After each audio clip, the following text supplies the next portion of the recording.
we're going to clean up a little bit from John chapter 7 with Jesus and the Pharisees.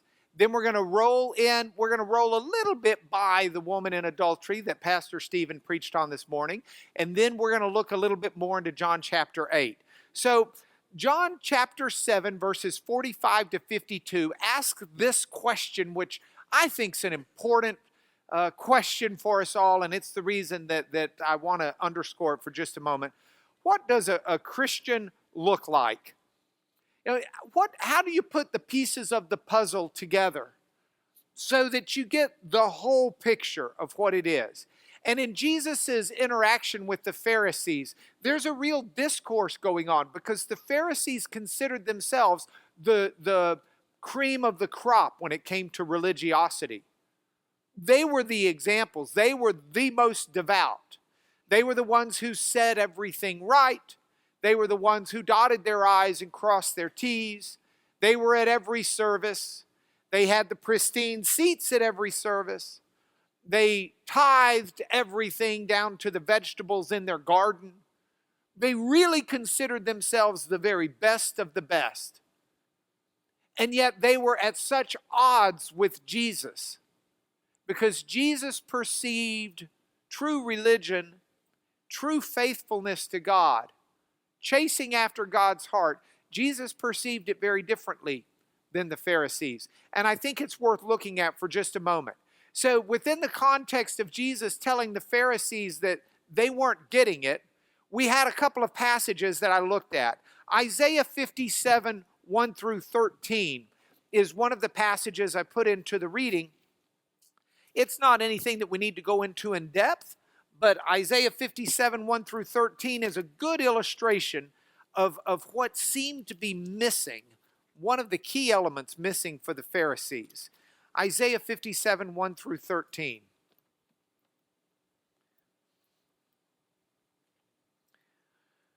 Isaiah spoke and said, "The righteous man perishes, and no one takes it to heart. Devout men are taken away, while no one understands. For the righteous man is taken away from calamity. He enters into peace. They rest in their beds who walk in their uprightness. But you draw near, sons of the sorceress, offspring of the adulterer and the loose woman. Whom are you mocking? Against whom do you open your mouth wide and stick out your tongue? Aren't you children of transgression, the offspring of deceit? You who burn with lust among the oaks under every green tree and do all of these horrible, horrible things." He ends this chapter this section, Isaiah ends this section, saying, "Whom did you dread and fear, so that you lied and did not remember me and did not lay it to heart? Have I not held my peace even for a long time, and you don't fear me? I will declare your righteousness and your deeds, but they will not profit you. When you cry out, let your collection of idols deliver you." Isaiah is not describing the Pharisees per se, but he's describing a time in Israel's life when the leadership had embraced a false idea of religion, had embraced idols, and were mocking and making fun of those they seemed to think less devout and holy than themselves. And I would suggest the same principle is there that was there for the Pharisees. The idols for the Pharisees were not little clay figurines. The idols for the Pharisees was their religiosity. If I could get one image into everyone's brain this morning, it would be this image. Okay, hold on. Clean sheets. Someone accused me the other day. They said, "Do you watch the show Monk?" Because I try to keep everything. And I said, "Yes." And they said, "That figures." And I said, "Why? Are you one of those weirdos who think there's something wrong with him?"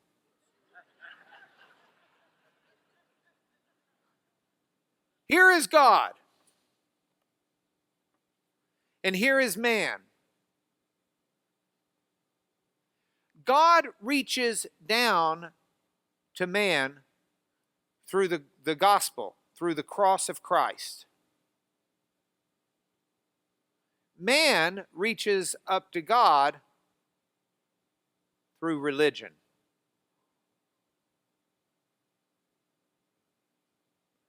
And we have to be real careful because we worship God who has reached down to man. We do not worship religion. Religion can become an idol. But religion is a reflection of how we are relating to God. And the problem with the Pharisees is religion became the object of their worship. And they thought God related to them because of their religion. They thought it was the religion that allowed God to reach down and to communicate and to bless and to grace them, instead of realizing that the religion should be growing out of a relationship established by God's grace and mercy, by God's righteousness, not by our deeds. So within that framework, the Isaiah passage speaks good. And the idol question, I will declare your righteousness and your deeds, but they will not profit you. When you cry out, let your collection of good deeds deliver you, would be the way you would put that into words for the Pharisees. And so we don't have that. Now, I put in also Matthew 23, 1 through 12. Matthew 23 has the selection of woes, where Jesus is saying, woe to the Pharisees for this, and woe to the Pharisees for that. He's got 7 of them, a nice full number. The 7 woes to the scribes and Pharisees. So we have it here where Jesus says to his disciples, the scribes and Pharisees sit on Moses' seat. So practice and observe what they tell you, but don't do what they do. They preach, but they don't practice. They tie up heavy burdens hard to bear. They lay them on people's shoulders, but they're not willing to move them with their finger. Now, don't get me wrong. If you read what Jesus says here, it's not that the Pharisees weren't doing those deeds. It's that the Pharisees were binding them upon other people without any sense of heart, without any sense of compassion, without any sense of anything to help other people do them. I mean, it's one thing for me to say, hey, you need to do A, B, and C, and put a big burden on you. The Christian way to do it is to say, hey, we need to be about the Lord's business, A, B, and C. How can I help you get there? There's a difference. They do all their deeds to be seen by others. Their phylacteries are broad. Their fringes are long. These are Jewish accoutrements to the way they dress that were reflected in reflective of their reading of Moses' law. They love the place of honor at feasts. They love the best seats in the synagogue. They love the greetings in the marketplace. They loved being called rabbi. But you don't need to be called rabbi. You have one teacher. You're all brothers. Call no man your father on earth. You have one Father who's in heaven. Don't be called instructors. You have one instructor, the anointed, the Christ. The greatest among you shall be servant. Whoever exalts himself will be humbled. Whoever humbles himself will be exalted. But woe to you, scribes and Pharisees, you hypocrites, you shut the kingdom of heaven in people's face. You neither enter yourselves, nor allow those who would enter to go in. Now, these are some interesting verses, and if we just read them on a face value, we walk away thinking that's very strange. I can't call my father on earth. I can't call my teacher my teacher. Well, that's not what Jesus is saying. Jesus we can't read this passage like we might in 3rd grade. We gotta read this passage to get the heart of what Jesus is saying. Jesus is addressing a people who have a high and mighty view of who they are, And he's pronouncing a declaration that should bring them down in humility. Don't be exalted. Don't seek the position of exaltation. Don't be lifted up. People shouldn't be looking at you saying, you are my rabbi, you are my hero. Everybody needs to recognize we all have a commonality under the Lord. It is the Lord who teaches. If I'm of any use to God and His kingdom up here right now, it's not because Mark Lanier is of use to God and His kingdom. It's because God is at work in Mark Lanier. And so any praise and glory for any good that comes out of what we do in this class goes to the Lord. It doesn't, to Him. It doesn't come to me. It doesn't come to you. It doesn't come to any of us. All we are vessels longing for His Spirit to work in us. And that is an understanding of humility that we need to strive for. It's something that it's a goal that we need to work towards. A recognition, a conscious understanding of who we are in the light of God.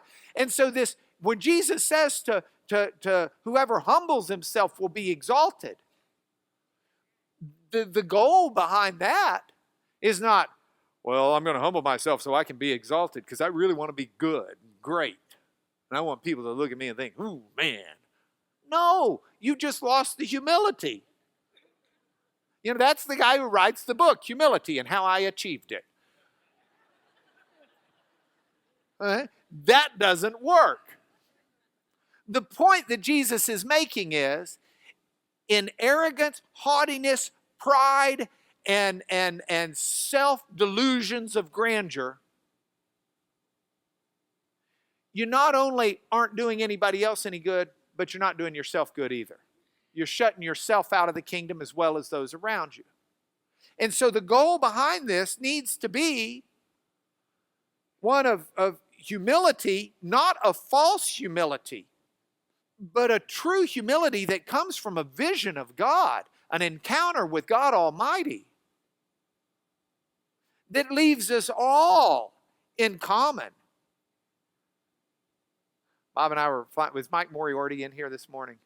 We're flying with Mike Moriarty one time, and Mike said, looked out the window. We were up pretty high, and he says, looked out the window of the airplane, and he says, man, we're up so high, all my uncles look like ants.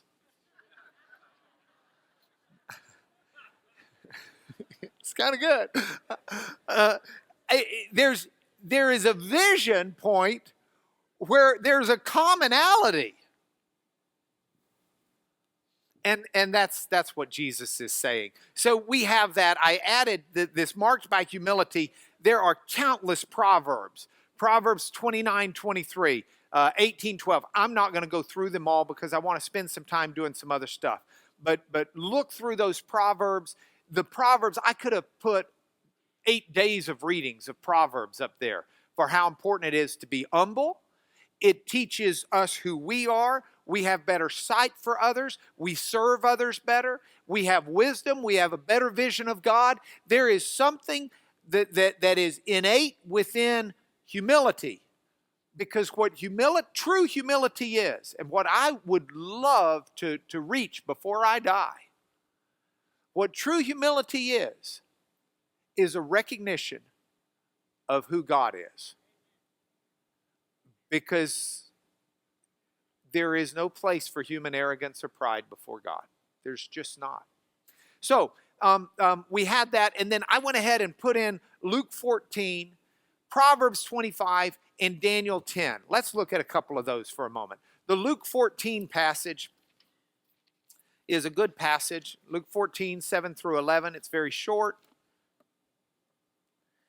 It's the parable of the wedding feast. But it just reinforces this attitude that Jesus had. He told a parable to those who were invited when he noticed how they chose the places of honor, saying to them, so here's what it is. Jesus is in a home group. And some people come in and they take I'm going to sit at his right hand. I'm going to sit at his left hand.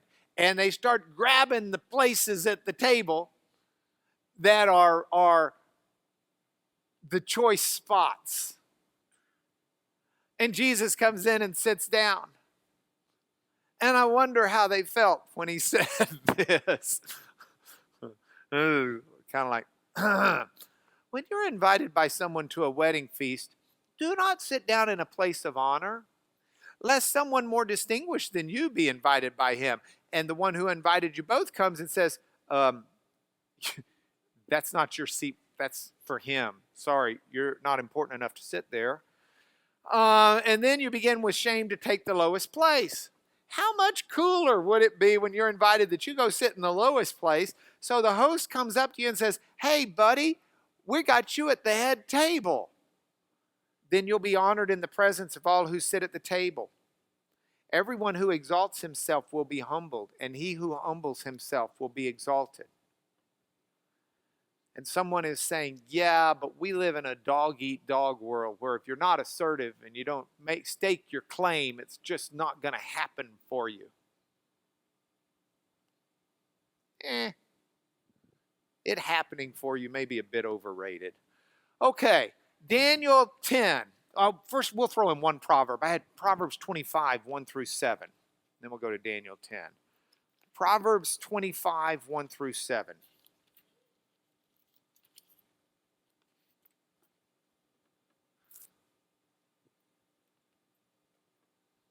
These are the Proverbs of Solomon, which the men of Hezekiah, king of Judah, copied.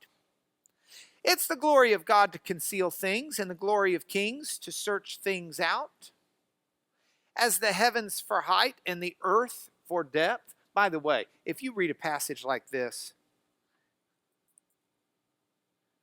this should be like the patron passage for Janet Seifert, for you, for scientists, for researchers who find great joy in discovering how God's made something or done something. It's a cool thing. It's the glory of God to conceal things, but the glory of kings is to search things out. As the heavens for height, the earth for depth, so the heart of kings is unsearchable. Take away the dross from silver, and the smith has material for a vessel. Take away the wicked from the king, and he'll have a good throne. And look at this next one, and see if maybe Jesus had read his Proverbs. Do not put yourself forward in the king's presence, or stand in the place of the great.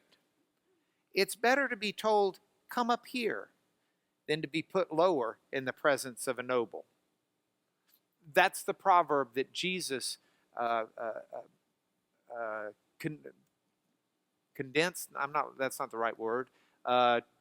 Translated is not the right word. Paraphrased is the right word. That's the proverb Jesus put to the parable and then paraphrased. It's very biblical. And then, of course, and then Daniel chapter 10 is we won't read the whole chapter, but it's an interesting thing. Daniel has this vision. In the 3rd year of Cyrus, king of Persia, a word was revealed to Daniel, who was named Belteshazzar. And the word was true. It was a great conflict, and he understood the word. He had understanding of the vision. And you read through it, and you find out one of the reasons that happened is because Daniel was a man of humility. Here he is, this great man, and because of his humility, the vision comes to him. And you know, Daniel, fear not, Daniel, for from the first day that you set your heart to understand and humbled yourself before God, your words have been heard, and I've come because of your words. This is the angel who comes to Daniel. And it's just a nice example of how God can speak to the humble at heart. So if we go back to the PowerPoint, what do we have? What does a Christian look like? Well, there are a number of ways to answer that question. We could have answered the question, if we were looking at a different passage, by love, because love is very clearly. We could have answered it by fruit, because Jesus says, by their fruit you'll know them. But this was one where we instead saw it through humility, a hallmark of the Christian life. Now, I added in here these other passages because Jesus said that the Pharisees not only shut the kingdom out for others, but they shut themselves out of the kingdom. They were supposedly the gatekeepers. They were the guardians of the kingdom, of things that were holy and righteous and just. And so within the framework of that, we have these passages like Matthew 23:13, where that's the one that I read there at the end, where Jesus says, you don't not only shut out the kingdom for yourselves or for others, but you've shut it out for yourself. Matthew 23:13. Woe to you, scribes and Pharisees! You shut the kingdom of heaven in people's faces, for you neither enter yourselves nor allow those who would enter to go in. And with this, I put an unusual passage for you perhaps, typically not in your reading plan, is Zechariah chapter 11. And Zechariah is one of these books that's got some very interesting stuff in it. And it's one that typically you don't read and study much because it's really hard to understand, especially if we don't have the historical time frame when Zechariah was writing. But I thought this one would work well here, and if you read it, I want to take a moment to make sure we understand it together. It'll take us 5 minutes, but when was the last time you really dug into Zechariah? He speaks very metaphorically. Open your doors, O Lebanon, that the fire may devour your cedars. Kind of tree. Wail, O cypress, for the cedar has fallen. Cypress, another kind of tree. The glorious trees are ruined. Wail, oaks of Bashan, another kind of tree. The thick forest has been felled. The sound of the wail of the shepherds, for their glory is ruined. The sound of the roar of the lions, for the thicket of Jordan is ruined. So here's the picture image that we have so far, and he's speaking in pictures here.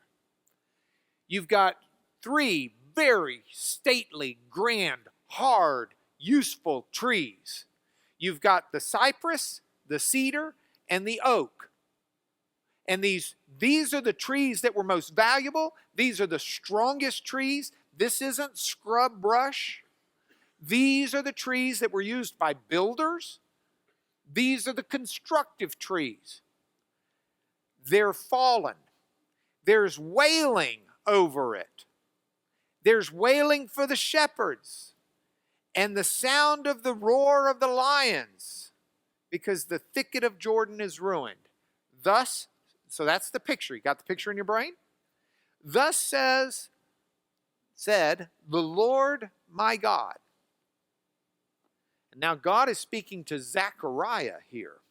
And God tells Zechariah, God tells Zechariah, become shepherd of the flock doomed to slaughter. This is a flock that's being raised for the purpose of being slaughtered, for food, for sacrifice, for whatever. It's not a flock being raised for the wool. It's not a flock being raised for the milk. It's a flock being raised for slaughter. Those who buy them slaughter them and go unpunished. And those who sell them say, blessed be the Lord, I've become rich. And their own shepherds have no pity on them. I will no longer have pity on the inhabitants of this land, declares the Lord, because I will cause each of them to fall into the hand of his neighbor, and each into the hand of the king, and they'll crush their land, and I'll deliver none from their hand. Now, what the Lord is saying to the prophet is, I want you to become a shepherd of this flock that's doomed to slaughter. The people who own the flock are raising the flock to sell it. They want the flock's going to be butchered. They're not looking to the future. They're not looking to raise new flocks. They're selling out. They're divesting totally. The flock is doomed to slaughter, And those people are just going to soak up the riches. And then God makes the parallel to the way the leaders are treating the people. The leaders are getting rich and fat off the people. They're not worried about tomorrow. And the people are headed to slaughter. It's coming. And the leaders of the people, they don't care because they're going to have their money. So I, Zechariah, became shepherd of the flock doomed to be slaughtered by the sheep traders. I took 2 staffs. One I named Favor, the other I named Union, and I tended the sheep. In 1 month, I destroyed the 3 shepherds, but I became impatient with them, and they detested me. So I said, I won't be your shepherd. What is to die, let it die. What's to be destroyed, let it be destroyed. Let those who are left devour the flesh of another. And I took my staff Favor and I broke it, annulling the covenant I'd made with the peoples. So it was annulled on that day, and the sheep traders who were watching me knew that it was the word of the Lord. So he says to them, hey, pay me out. I'm ready to be paid. God says, give the money to the potter, which may have been in the temple of all places, the lordly price at which I was priced by them. So I took 30 pieces of silver, significant number, and threw them into the house of the Lord to the potter. Then I broke my second staff Union, annulling the brotherhood between Judah and Israel.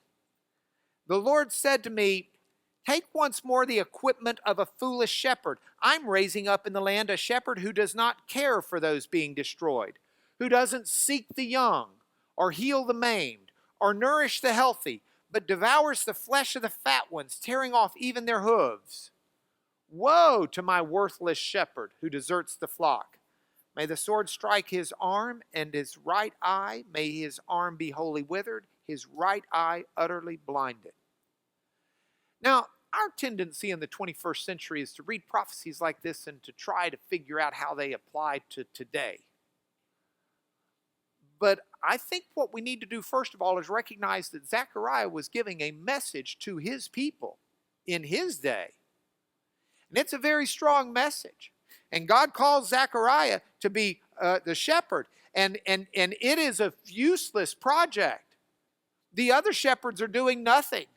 The leaders, represented by the 3 kinds of trees, are doing nothing. So the leaders are going to fall. The people are going to fall. And the shepherds are absolutely worthless.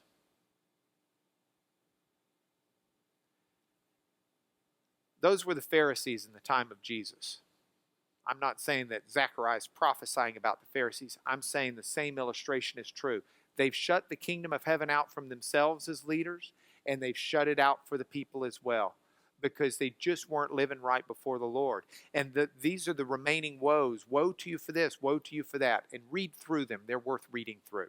Now, we don't have time to go through a lot of things, but I want to go on to Jesus on Jesus. And this leaves out what Pastor Stephen covered this morning, the woman caught in adultery. Though I do want to add one thing to that story, if I might. Y'all don't mind if we add one thing?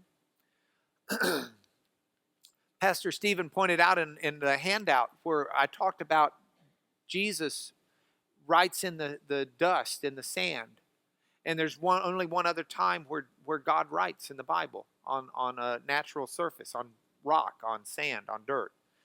Here's what happens. The people come to test Jesus. They place this woman in her midst, in the midst of Jesus. And then they said, now in the law, Moses has commanded us to stone such women. So what do you say? And they said this to test Jesus. And that's when we're told Jesus bent down with his finger and wrote on the ground. Remember, John is always showing Jesus to be one like Moses, except better. He's Moses on steroids. Moses gave the manna. Jesus was the bread of life. Manna was good for a day. Jesus is good for eternity. Moses brought the law. Jesus brought grace and truth. And you've got this constant running theme of Moses and Jesus, of Moses and Jesus in the Gospel of John. Well, here you've got it again. The people come to Jesus and they say, hey, they're going to test him. Moses told us to stone this woman. What do you have to say? And that Jesus kneels and he writes. And Pastor Stephen's right. There are lots of theories on what he wrote. Did he write the sins of the people? Did he write the names of the people? Did he write the sins of the woman? Lots of theories. My theory is, if John wanted us to know what Jesus wrote, he'd have told us. What John wanted us to know is that Jesus wrote. Look at Deuteronomy 10, which was one of our readings for this. This is after Moses has broken the first 10 commandments, and God tells him to redo it. At that time the Lord said to me, cut for yourself 2 tablets of stone like the first, and come up to me on the mountain and make an ark of wood.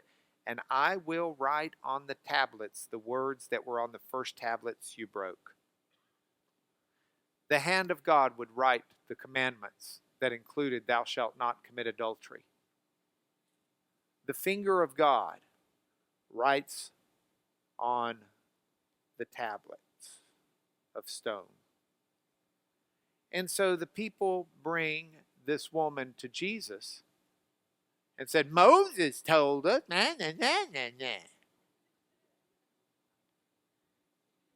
Jesus said, who do you think wrote that for Moses?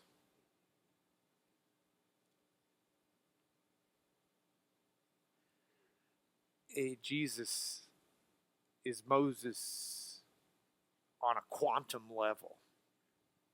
He's just, there is no comparison.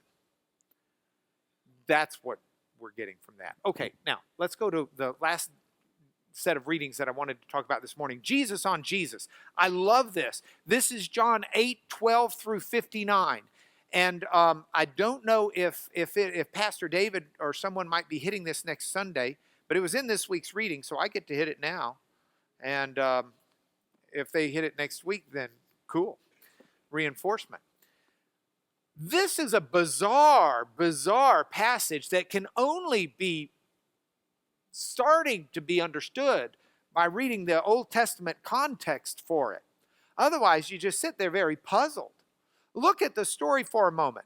Jesus speaks to him saying, I'm the light of the world. Whoever follows me will not walk in darkness, but will have the light of the world. Now, I am the light of the world. So the Pharisees said to Jesus, you're bearing witness about yourself, so your testimony is not true. You remember maybe from a couple of weeks ago how it takes 2 or 3 witnesses to bear something out. Jesus said, even if I do bear witness about myself, it's still true. I know where I came from, and I know where I'm going. You don't know where I come from, and you don't know where I'm going. How am I going to get you to be a witness for me? You know nothing. You judge according to the flesh. I judge no one. And even if I do judge, my judgment's true because it's not I alone who judge. It's I and the Father who sent me. In your law, it's written the testimony of 2 people is true. I'm one who bears witness about myself, and the Father who sent me bears witness about me. So I got 2. They said, all right, where is he? Where's your Father that sent you? Jesus says, you don't know me, you don't know my Father. If you knew me, you would know my Father also. Now we're reading this thinking, well, they're idiots. That's because we're reading it 2,000 years later and we know Jesus is the Son of God. They're taking him very literally. Jesus is saying, hey, you got me, you got my Father. They said, okay, well, we're hearing you. Where's your Father? These words he spoke in the treasury as he taught in the temple, but no one arrested him because his hour had not yet come. So he said to them again, I am going away and you'll seek me and you'll die in your sin where I am going. Oh, thank you. Where I'm going, you cannot come. So the Jews said, is he going to kill himself? And this just keeps going. And so that's, boy, how do you stop? Okay, sorry. You got to know this story to get where we're going. So Jesus says, they said to Jesus, "Who are you?" Jesus said, "Just what I've been telling you from the beginning. Now I've got much to say about you and much to judge, but he who sent me is true, and I declare to the world what I've heard from him." Now they didn't understand that he'd been speaking to them about the Father. So Jesus said to them, "When you've lifted up the Son of Man, then you will know that I am he. I do nothing on my own authority, but speak just as the Father taught me."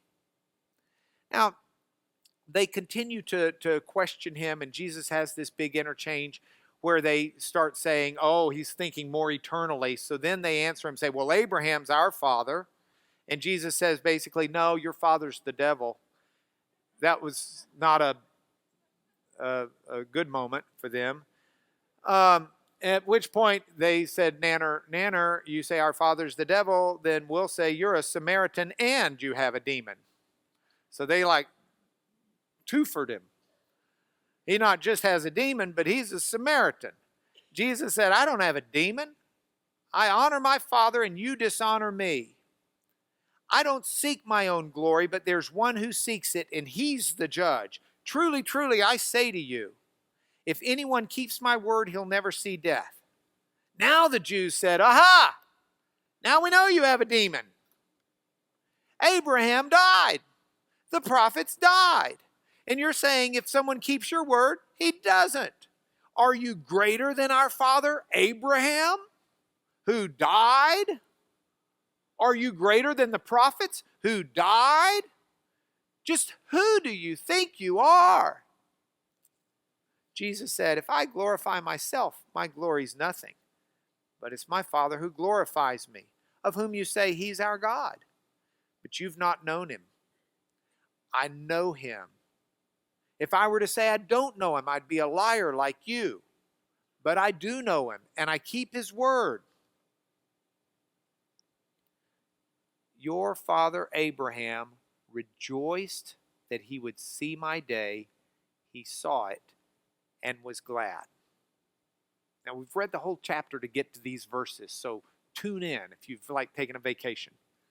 Your father Abraham rejoiced that he would see my day. He saw it and was glad. So the Jews said, "You're not even 50. And now you want to say Abraham saw your day? You've seen Abraham?" Jesus said, "I'm telling you, before Abraham was, I am." So they picked up rocks to throw at him. But Jesus hid himself and went out of the temple. That's incredible. And it almost reads very disjointed. You can read it if you don't know what Jesus is talking about, and you can say, "I don't understand what he's talking about." But what he's talking about is extremely profound. And you might be saying, "Well, I want to go back and I want to read the Old Testament. I want to see where Abraham saw the day of Jesus." You can do that.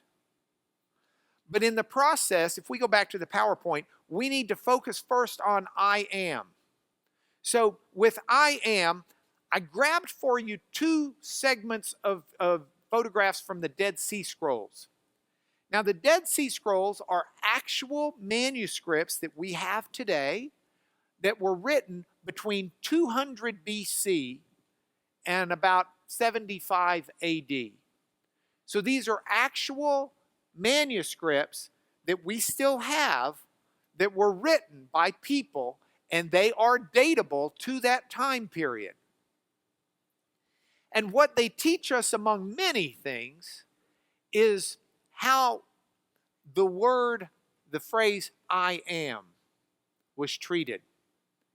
I am. In Hebrew, how would you say that? Nobody knows for sure, but it would probably have these letters. Yahweh is how we typically pronounce it. And it means in Hebrew either I am or I will be. We're not real sure. And nobody even knows how to say it.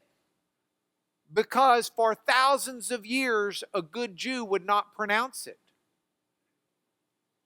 You weren't allowed to pronounce it. That violates the 10 Commandments.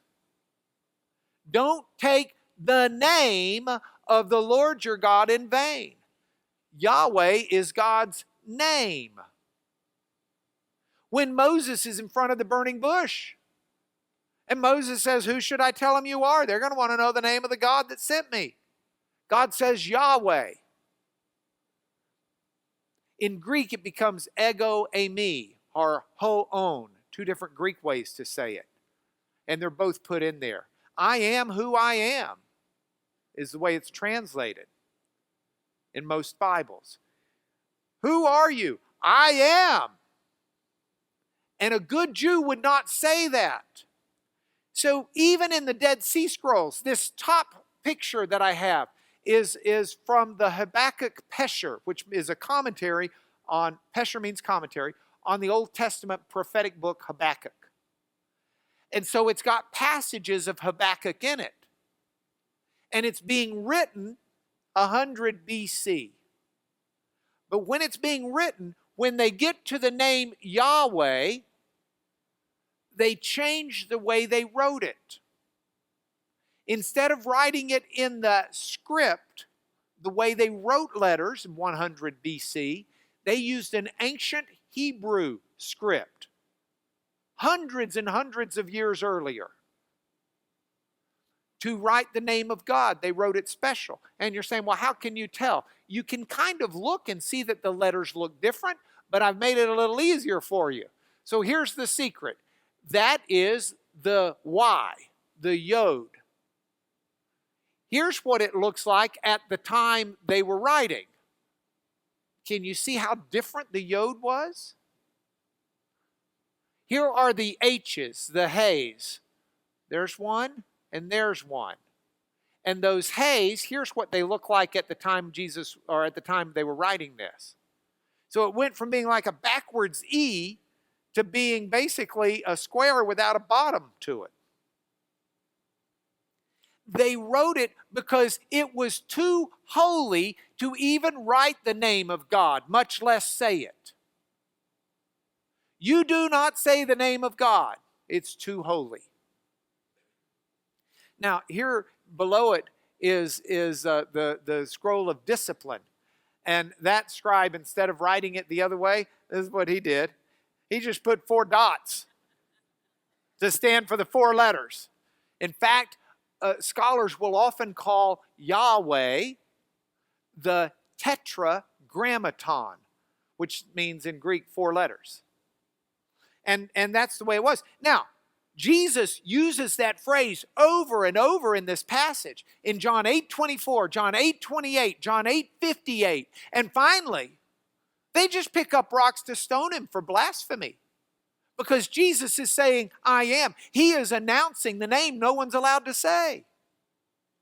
Jesus has the audacity, and some people don't think Jesus was claiming divinity.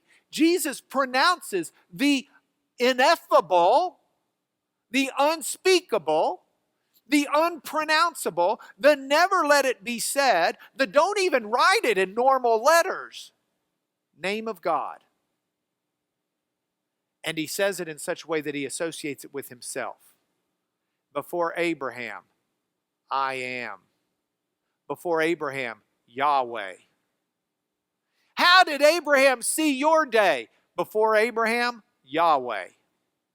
And so our contextual readings for this, we did the Genesis where Yahweh comes and Yahweh visits Abraham.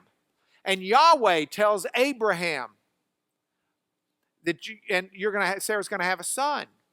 And Sarah does. And then how does Abraham see the day of Jesus? Oh my. Go look at, and Romans 4, we're running out of time. Genesis 21 through 25. Look at Genesis 22 in that reading. This is immortalized in a Bob Dylan song, Highway 61 Revisited. God said to Abraham, kill me a son. Abe said, what? You must be putting me on. Here's where Abraham saw the day of Jesus and rejoiced in it and was glad.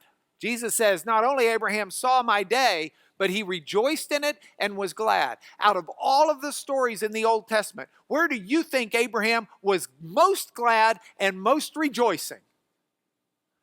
When he didn't have to kill his son. Can there be any doubt? Oh, I'm sure the birth of his son was a huge event. I'm sure talking to the Lord was a huge event. I'm sure getting married was a huge event. I'm sure Pharaoh giving back Sarah was a huge event.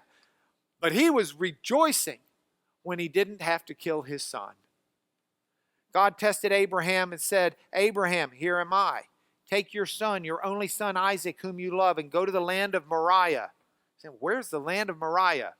It's Jerusalem. Mount Moriah is the mountain where the temple was built.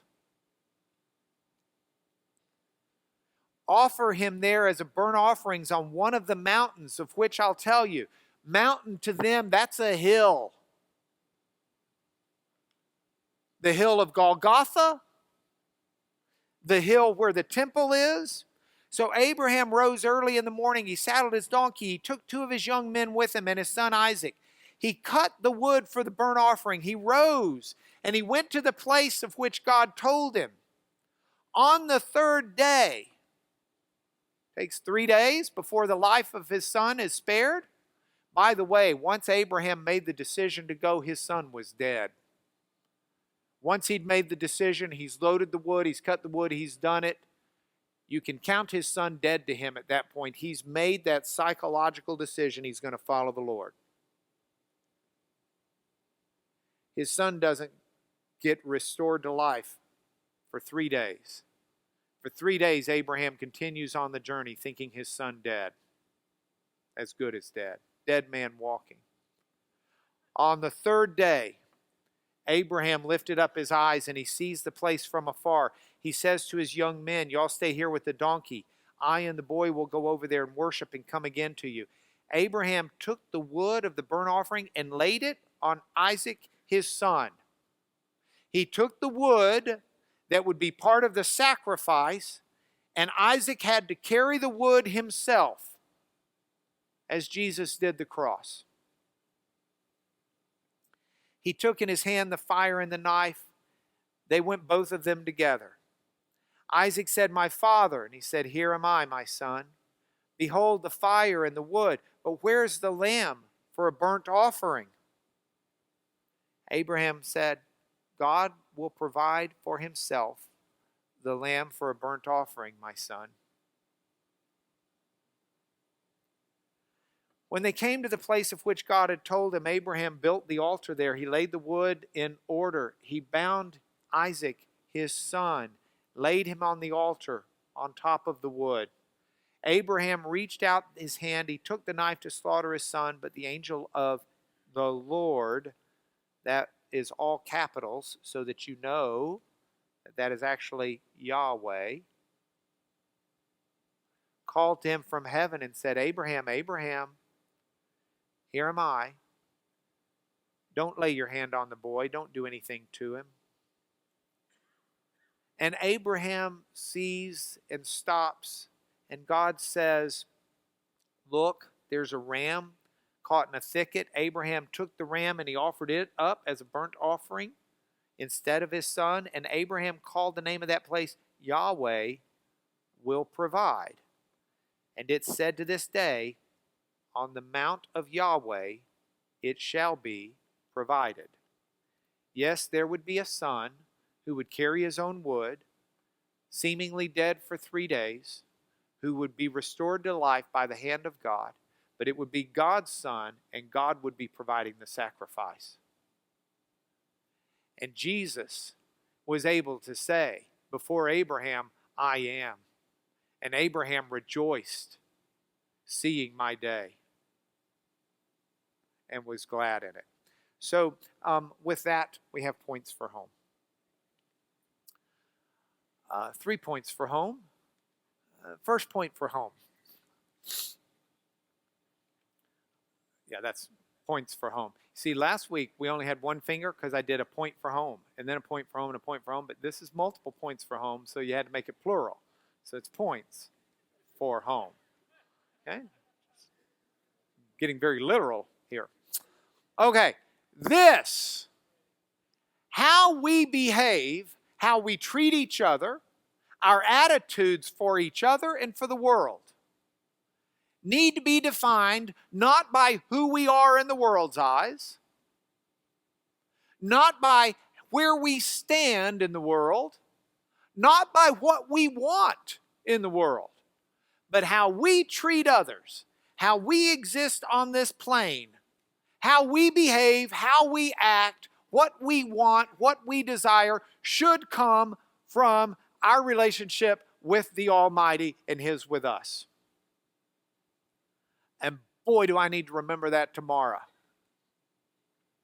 And boy, do I need to remember that today and every day.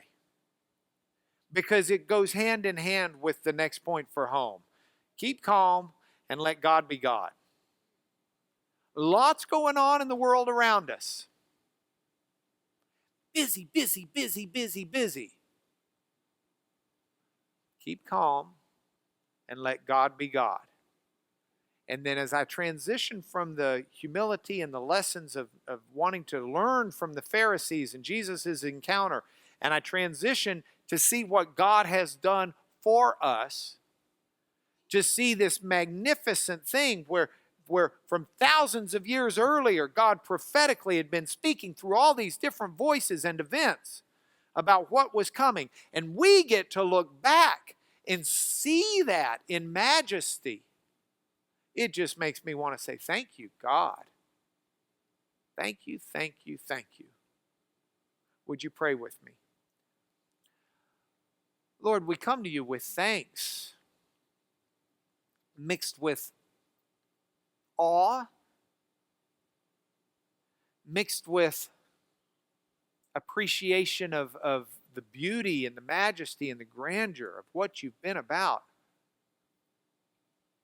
Stunned a bit that you've done these things for us. And it is our prayer that all of us would grow in how we see and understand you. That we would grow in that, Lord, because we want to rightly see you, so that our lives on this earth not only reflect your character, your love, your kindness, your rightness, but also that our lives on this earth reflect the humility that rightly comes from a vision of you. So give us that vision, Lord. Change who we are so that we can be of greater service to you in your kingdom, to whom we give all glory, honor, and praise. Through your Son, Jesus. Amen.